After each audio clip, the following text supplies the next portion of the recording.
আসছে রাসূল করিমের কাছে ইন্তেকাল গ্রহণ করার 4 দিন আগে সালাম দিলেন, দরজায় করাঘাত হলো। কে? আমি জিবরাইল। আল্লাহর নবী বললেন, আয়েশা রে, ভিতরে অন্তরম হলে চলে যাও, জিবরাইল আমিন আসছে। মদিনাতে যদি কোনোদিন যান, বাবে জিবরাইল সেই দরজাটা এখনো আছে, যেই দরজা দিয়ে নবীর কাছে জিবরাইল আমিন আসছে 22,000 বার। তাহিয়াতুল কলবের সুরত নিয়ে নবীজির কাছে আসতেন। হযরত জিবরাইল আমিন এসে সালাম দিয়ে বসে গেলেন। মানবের বেশে জিবরাইল বসে গেলেন। ইয়া রাসূলুল্লাহ, আল্লাহ পাঠিয়ে দিয়েছেন, আল্লাহ সবই জানেন, ভিতরে বাহিরে প্রকাশ্য অপ্রকাশ্য আগে পরে আপনার অন্তর ভিতর বাহিরে সব আল্লাহ জানেন। তারপরও আল্লাহ আমাকে পাঠিয়েছেন আপনার কুশল জানার জন্যে। হুজুর গো, আপনি কেমন আছেন দয়া করে বলবেন ডি। আল্লাহ নবী ডাক দিলেন, জিবরাইল হে, আমি অসুস্থ আছি, আমার কাছে ভালো লাগে না। আল্লাহর জিবরাইল চলে গেলেন। পরের দিন আবার এসে সালাম দিলেন, জিজ্ঞেস করলেন, ইয়া রাসূলুল্লাহ আপনি কেমন আছেন? জিবরাইলকে নবীজি বললেন, জিবরাইল রে, আমি তেমন ভালো নাই, শরীর অসুস্থ, আমার ভালো লাগে না, অসুস্থতা আরও বেড়ে গেছে। তৃতীয় দিন জিবরাইল আমিন আবার আসছে, হুজুর আপনি কেমন আছেন? আল্লাহ জানতে চেয়েছে আপনি কেমন আছেন। জিবরাইলকে নবী বললেন, আল্লাহকে বলো আমার শরীর ভালো না, আরও অবনতি হয়েছে। চতুর্থ দিন জিবরাইল একা আসলেন না, মালাকুল মউত আজরাইল আলাইহিস সালামকে নিয়ে আসলেন।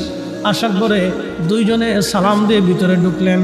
আল্লাহর নবী বললেন, ভাই জিবরাইল। উনি কে? বলে আজরাইল। আজরাইল সালাম দিলেন, ইয়া রাসূলুল্লাহ, আল্লাহ আপনার খেদমতে আমাকে পাঠিয়েছেন।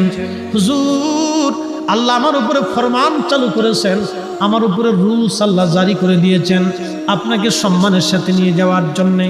ইয়া রাসূলুল্লাহ, ইয়া হাবিবাল্লাহ, তবে আল্লাহ পাক এটাও বলে দিয়েছেন, আপনি অনুমতি দিলে আপনার জান আমি কবজ করব, অনুমতি না দিলে আমি আজরাইল ফিরে চলে যাব।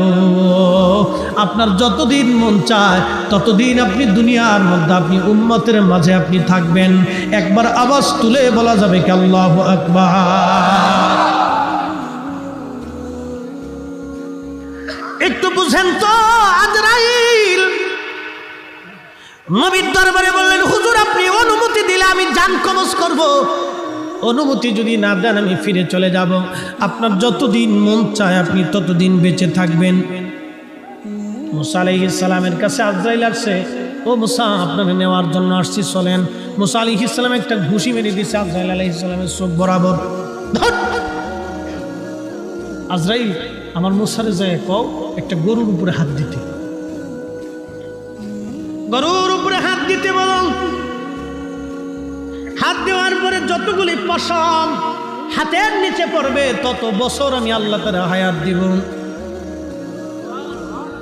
যাও, যে জিজ্ঞেস করো সে থাকতে চায় না, চলে আসতে চায়। আজরাইল আলাইহিস সালাম গেলেন, ও আল্লাহর পয়গম্বর, আল্লাহ পাঠিয়েছেন আপনার কাছে একটা কথা জানার জন্যে। আপনি একটা গরুর উপরে হাত দিবেন, হাত দেওয়ার পরে আপনার হাতের নিচে যত পশম পড়বে তত পশম পরিমাণ হায়াত, তত বছর আল্লাহ আপনার হায়াত দিবে। মুসা নবী বলেন, আজরাইল তারপরে কি হবে? বলে তারপরেও আপনার মরণ হবে, মরণ থেকে পালানোর মতো কোনো রাস্তা নাই। মুসা আলাইহিস সালাম বলেন, আজরাইল তাহলে আর দেরি করেন না, নিয়ে চলে যান। বুঝছি থাকা যাবে না, অতএব কিলিকিলি করে লাভ নাই, ঘুষাঘুষি করে লাভ নেই, বুঝছি থাকার আর সুযোগ নেই। কিন্তু আমার রাসূলের দরবারে আজরাইল এসে বিনয়ের সাথে বলে, হুজুর আল্লাহর ফরমান আমার উপরে, আপনাকে অতীব সম্মানের সাথে নিয়ে যেতে হবে, যদি আপনি অনুমতি দেন। আজরাইল আলাইহিস সালাম এসে বললেন, হুজুর অনুমতি দিলে জান কবজ হবে, না হলে ফিরে চলে যাব। যতদিন মন চায় উম্মতের মাঝে ততদিন থাকবেন। আল্লাহর নবী জিবরাইলের দিকে তাকাইলেন। জিবরাইল বলেন, হ্যাঁ ইয়া রাসূলুল্লাহ, আল্লাহর ফরমান এইরকম, আপনি অনুমতি দিলে সম্মানের সাথে মহা ইজ্জত করে আপনাকে আল্লাহর দরবারে নিয়ে যাওয়া হবে। নবী গো, আপনি অনুমতি না দিলে আমরা ফিরে চলে যাব। যতদিন মন চায় ততদিন আপনি উম্মতের মাঝে বেঁচে থাকবেন। তবে জিবরাইল ডেকে বলেন, হুজুর তবে আল্লাহ আপনার দিদারে আগ্রহী হয়ে আছে। আহা, আমার মালিক আমার আল্লাহ, আমার খালিক আমার রব, কুল মাখলুকের রব, সপ্তম জমিনের রব, সপ্তম আসমানের রব, সপ্ত জমিনের রব, সপ্ত আসমানের রব। এই জমিন ও আসমান ঘিরে রেখেছে পানি, পানি ঘিরে রেখেছে বাতাস, বাতাস ঘিরে রেখেছে হাইকাল, হাইকাল ঘিরে রেখেছে কুরসি, কুরসি ঘিরে রেখেছে আরশে মুআল্লা। একবার জোরে বলা যাবে কি আল্লাহু আকবার? পৃথিবীর 13 লক্ষ গুণ বড় হলো একটা সূর্য, 200 কোটি সূর্যের সমান একটা ব্ল্যাক হোল, 10,000 কোটি ব্ল্যাক হোলের মতো নক্ষত্র দিয়ে একটা মিল্কওয়ে আল্লাহ বানাইলো।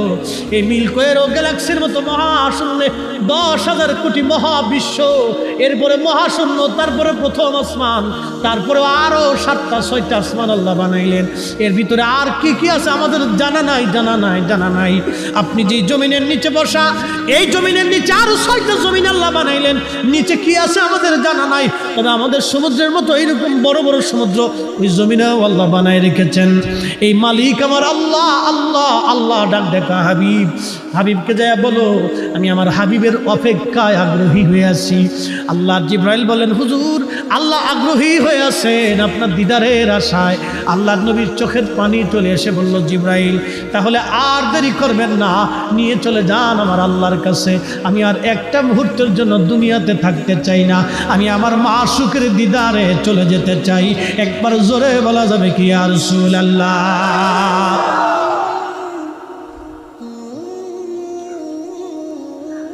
আজরাইল আলাইহিস সালাম আল্লাহর হাবিবের বক্ষ বরাবর হাত রাখলেন।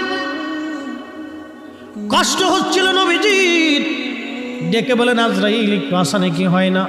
বলে ইয়া রাসূলুল্লাহ আপনার চাইতে এরকম আসানে আগে কারো জান কবজ করি নাই, আপনার পরে আর কারো জান কবজ হবে না। নবী গো সবচাইতে বেশি আসান আপনাকে দেওয়া হচ্ছে, আপনার ব্যাপারে আল্লাহ আমাকে সতর্ক করে দিয়েছে। একসাথে জোরে বলা যাবে কি আল্লাহু আকবার? হায় হায় কত বড় দামি নবীর উম্মত, হ্যাঁ এখনো সুদ খায়। কত বড় নামি দামি নবীর উম্মত, এখনো ঘুষ খায়। কত বড় দামি নবীর উম্মত, এখনো মানুষ ঠকায়। কত বড় দামি নবীর উম্মত, এখনো মালে ভেজাল দেয়। কত বড় দামি নবীর উম্মত, এখনো আল্লাহ আল্লাহ নবীর বিধান আমরা মানি না। কত বড় দামি নবীর উম্মত, উম্মত আমরা উম্মত, উম্মত, উম্মতের কি করলাম এখন আমরা বুঝতে পারি নাই। হাই হাই আল্লাহ নবীজি কেঁদে ফেলে দিয়ে বলেন আজরাইল একটা অনুরোধ তোমারে করে যাই। বলেন ইয়া রাসূলুল্লাহ আমার উম্মতের জান কবজ এর চাইতেও তুমি আসানি করবা। আজরাইল ডাক দিয়ে বলেন হুজুর আপনার উম্মতের ভিতরে যারা নেককার তারা মায়ের কোলের মধ্যে যেইভাবে ঘুমায়, একটা সন্তান ঘুমায় পরে মার কোলের মধ্যে ছেলেটা বুঝে না, ওইভাবে আমি জান কবজ করে নিয়ে আসবো, সে বুঝবে না। ইয়া আইয়াতুহান নাফসুল মুতমাইন্না তুরজিই ইলা রাব্বিকি রাদিয়াতাম মারদিয়া ফাদখুলি ফি ইবাদি। একসাথে জোরে বলেন আল্লাহু আকবার। ফাদখুলি ফি ইবাদি ওয়াদখুলি জান্নাতি। একবার জোরে বলেন মারহাবা। আল্লাহ কিন্তু ডাক দিয়েছে ইয়া আইয়াতুহান নাফসুল মুতমাইন্না, হে প্রশান্ত আত্মা, হে বিকলবিন সালিম, তুমি হৃদয়টাকে পরিশুদ্ধ করেছো। হে পরিশুদ্ধ আত্মা তুমি গুনাহ করো নাই, করলো মাপ চাইছো, ক্ষমা চাইছো। হে বান্দা ফিরে আসো, চলে আসো, তুমি আমি আল্লাহর দরবারে সন্তুষ্টির দিকে তুমি চলে আসো। যেখানে আমার ইবাদত গুজার বান্দারা ঘুমায় তুমি সেখানে চলে আসো। আমি আল্লাহর সন্তুষ্টির দিকে চলে আসো, আমি আল্লাহ তোমার উপরে খুশি। আহা আজরাইল বলে ইয়া রাসূলুল্লাহ মায়ের কোলের মধ্যে সন্তান যেইভাবে ঘুমায় নেককার বান্দাদের মরণ সেইভাবে হবে। আল্লাহর ওলি যারা ইন্তেকাল করার পরে 40 দিন পর্যন্ত আল্লাহর আকাশের ফেরেশতারা আর পৃথিবীবাসী ওই গাছ তরুলতা পাতা মাছ কাটতে থাকে আর নদীর মাছ তার জন্য দোয়া করতে থাকে। একবার জোরে বলা যাবে কি সুবহানাল্লাহ। আদম নবী যেই দিন মারা গিয়েছিল 40 দিন পর্যন্ত আকাশে সূর্যগ্রহণ লেগেছিল। আদম আলাইহিস সালামের ইন্তেকালের পরে আকাশ বাতাস তরুলতা পাতা গাছ তরুলতা ফেরেশতারা কেঁদেছিল। আদম আলাইহিস সালামের ইন্তেকালের করার পরে আল্লাহ নবীর ইন্তেকালের পরে সব সৃষ্টিগুলি কেঁদেছিল। আপনারা জানেন না নবী যেই দিন মায়ের গর্ভে তশরিফ এনেছিল সেদিন মাছ সমুদ্রের গভীরের মাছগুলি সমুদ্রের কাছের মাছের কাছে আসছে বড় মাছগুলি ছোট মাছের কাছে এসে শুনছো আখিরি নবী রাহমাতুল লিল আলামিন মায়ের গর্ভে তশরিফ এনেছে। একবার জোরে বলা যাবে কি আল্লাহু আকবার। প্রিয় মুহতারাম উপস্থিতি, রবির বাজারের মুসলমান, মাইকের আওয়াজ যত দূরে যায় শুনে যান বাবা কথাগুলি। আল্লাহ বলেন ফাযকুরুনি, আমাকে তুমি স্মরণ করো। কিভাবে করবে? ফাইজা কাদাইতুমুস সালাতা ফাযকুরুল্লাহা কিয়ামান ওয়া কুউদান ওয়া আলা জুনুবিকুম। আল্লাহ বলেন তুমি সালাত শেষ করছো, তার মানে অর্থ না তুমি যে নামাজ পড়েছো এখানেই শেষ। না বান্দা না, তুমি সালাত শেষ করার পরে তুমি আমি আল্লাহর জিকির করবে। দাঁড়ায় রইছো, দাঁড়ায় দাঁড়ায় করতেছো। তুমি হাঁটতেছো, হাঁটতে হাঁটতে জিকির করো। তুমি দোকানে বসে বসে ব্যবসা করো, দোকানের ব্যবসায় বসে বসে তুমি জিকির করো, আল্লাহকে স্মরণ করো। তুমি মাঠে কাজ করো, আমি আল্লাহকে স্মরণ করো। তুমি যেখানেই থাকো না কেন আমি আল্লাহকে স্মরণ করো। দাঁড়ায় রইছো, দাঁড়ায় দাঁড়ায় করো। বসে রইছো, বসে বসে করো। শুয়ে রইছো, শুয়ে শুয়ে করো। আল্লাহ তিন হালতেই আপনাকে আল্লাহর ইয়াদ করার কথা বলেছেন।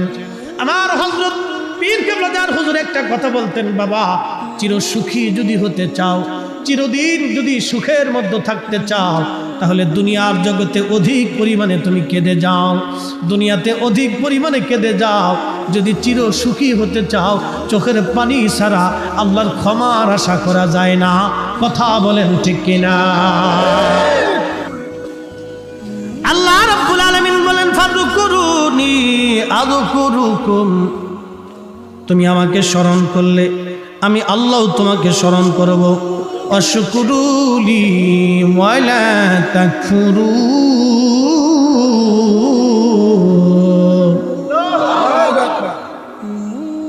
আল্লাহ রেখে বলেন বান্দারে তুমি আমার শুকর করবে না, শুকরিয়া করবে না, কৃতজ্ঞ হবে না।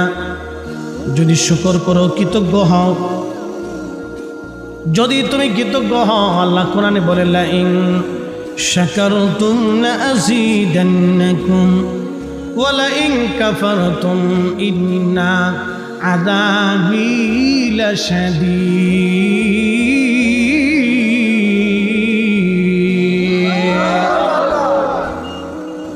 আল্লাহ বলেন যদি তুমি কৃতজ্ঞ হও তোমার নিয়ামত আমি বাড়ায় দিব।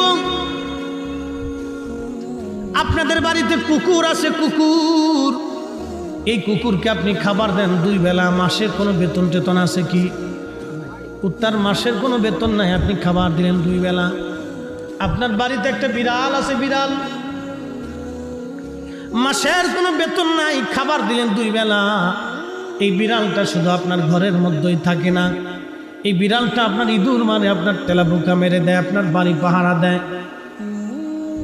ইঁদুর যাতে সে আপনার ক্ষতি করতে না পারে, এই বিড়ালটা আপনাকে পাহারা দেয় ইঁদুর থেকে। একটা কুকুর আপনি 2 বেলা খাবার দিলেন, মাসের কোনো বেতন নাই, বিছানাও জাজিম না, বালিশ টালিশ কাঁথা কম্বল কিছুই দেন নাই। এই কুকুরটা আপনার বাড়ির সামনে আপনাকে পাহারা দিতে থাকে।